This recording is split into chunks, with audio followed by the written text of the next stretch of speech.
Bonjour à tous et à toutes et bienvenue pour cette nouvelle capsule vidéo où nous allons apprendre à résoudre les équations bicarrées. Qu'est-ce qu'une équation bicarrée? C'est très simple, c'est en réalité une équation du quatrième degré où nous avons le fameux x au carré, c'est pour ça qu'on dit carré, et nous avons le x puissance 4 qui est en réalité le carré du carré, c'est-à-dire le bicarré. Découvrons tout de suite comment on fait pour résoudre ce type d'équation. Eh bien, c'est une équation où il va falloir faire ce qu'on appelle un changement de variable pour nous retrouver avec une équation du second degré que nous savons parfaitement résoudre dans ce magnifique chapitre de première. Regardons ce que ça donne. Pour cela, comme je viens de le dire, nous réalisons le changement de variable. U est égal à x au carré. L'intérêt de faire ça, c'est que à la place d'avoir x au carré, nous allons avoir u. Et je vous propose aussi de découvrir ce que vaut u au carré, c'est-à-dire le carré du carré.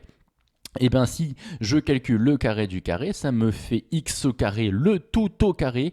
Et je vous rappelle que quand nous faisons la composition des carrés, eh bien nous obtenons la composition des puissances, c'est-à-dire une puissance d'une puissance. Eh bien les exposants qui étaient en haut, il faut les multiplier, ce qui nous donne x puissance 4. L'intérêt d'écrire ça, c'est que finalement le u carré, eh bien c'est mon deuxième monôme x puissance 4, sachant que le x au carré, lui, ça a transformé en u.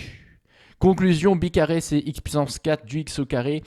Il n'y a pas de terme en x, il n'y a pas de terme en x au cube. Rassurez-vous, nous n'allons pas voir ici comment résoudre une équation du quatrième degré. Simplement, les équations bien particulières où nous avons x puissance 4, x au carré et éventuellement une constante. Réalisons le changement de variable et regardons ce que ça donne. L'équation E est donc équivalente à x k, je le transforme en u carré, x carré, je le transforme en u et j'ajoute à côté que u est égal à x carré, le fameux changement de variable que nous avons considéré. Ceci est une équation du second degré, eh bien nous allons nous lancer dans sa résolution. Et si vous regardez dans votre cours, vous avez différentes méthodes.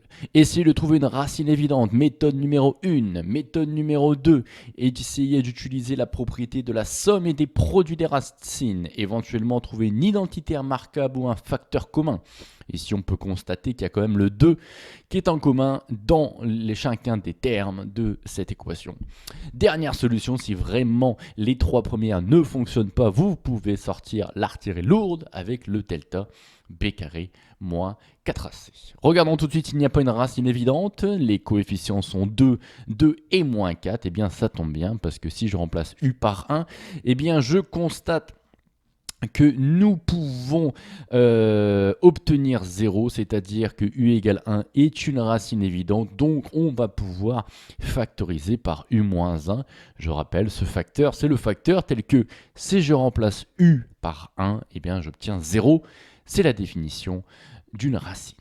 Regardons ce que ça donne au niveau de la factorisation, et donc c'est équivalent à u-1, facteur d'une expression du premier degré, puisque à la fin nous obtenons du second degré. Nous allons voir ensemble comment obtenir les deux coefficients manquants de cette expression du premier degré.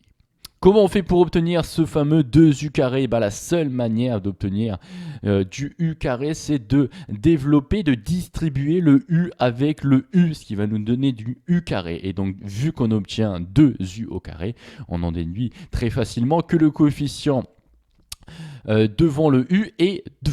Regardons ensuite la constante, moins 4. La seule manière d'obtenir de la constante, c'est de faire constante multipliée par constante. Ici, nous avons moins 1 et donc c'est automatiquement multiplié par 4 pour obtenir ce deuxième coefficient. Étant donné que nous avons ici un produit qui est égal à 0, nous savons très facilement que c'est soit le facteur de gauche qui vaut 0 ou le facteur de droite qui vaut 0. Le premier facteur il vaut 0 comme quand u égale 1, nous l'avons vu juste au-dessus, c'est notre fameuse racine évidente.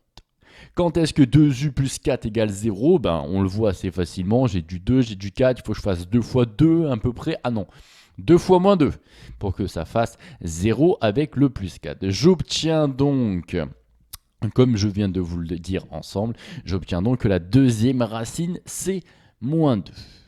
Maintenant qu'on a fait ça, eh bien, nous avons trouvé les solutions de notre équation du second degré. Finalement, les solutions de notre équation U. Une fois que nous avons trouvé les solutions en U, il faut qu'on rebascule au niveau des x, puisque je vous rappelle que notre objectif est quand même de trouver les valeurs de x telles que l'équation E, l'égalité E est vérifiée. Rebasculons au niveau des x, c'est-à-dire remplaçant les u par x carré. Ça va nous donner x carré égale 1 ou x carré égale moins 2. Voilà, c'est fait. Qu'est-ce qu'on constate ici? Et c'est là qu'il faut faire très attention pour éviter de faire des erreurs.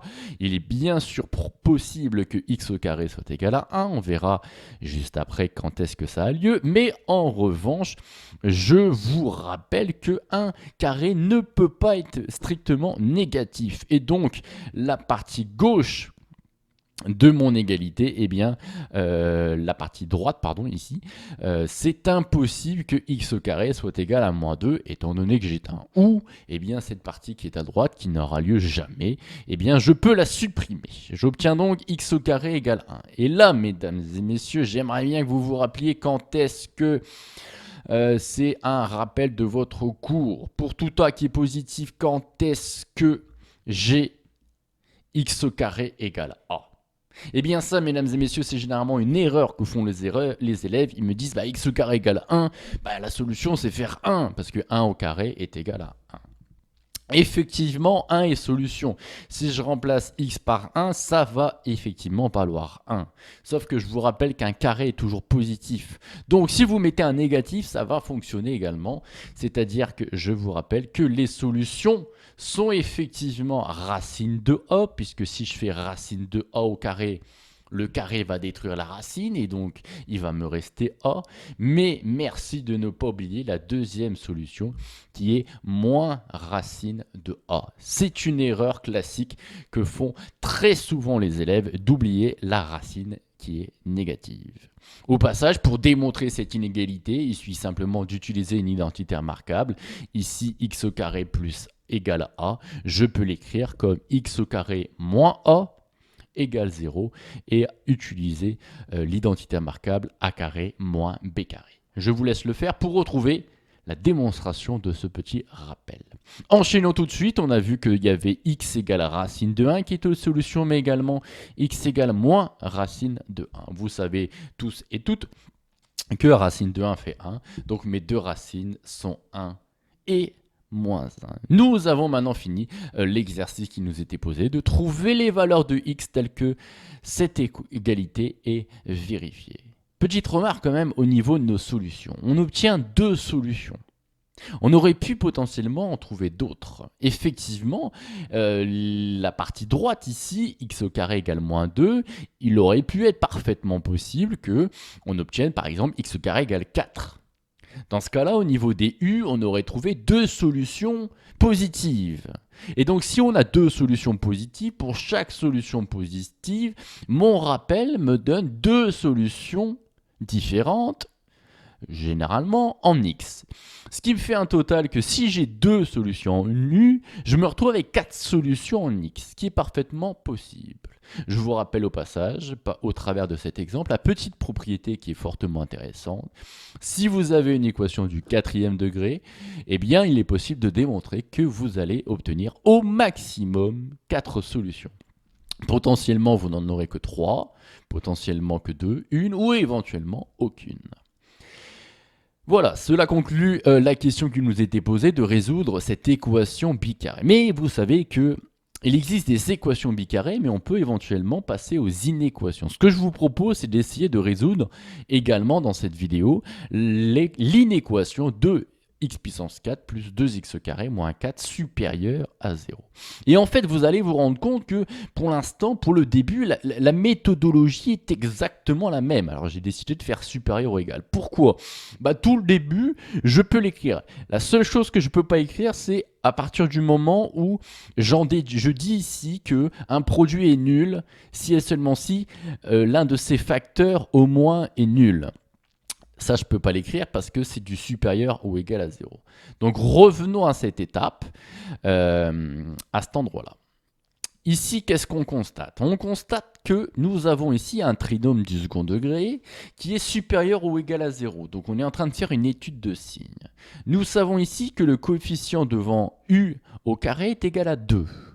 Qui dit coefficient devant u carré égale à 2 dit ma parabole est en mode smiley content.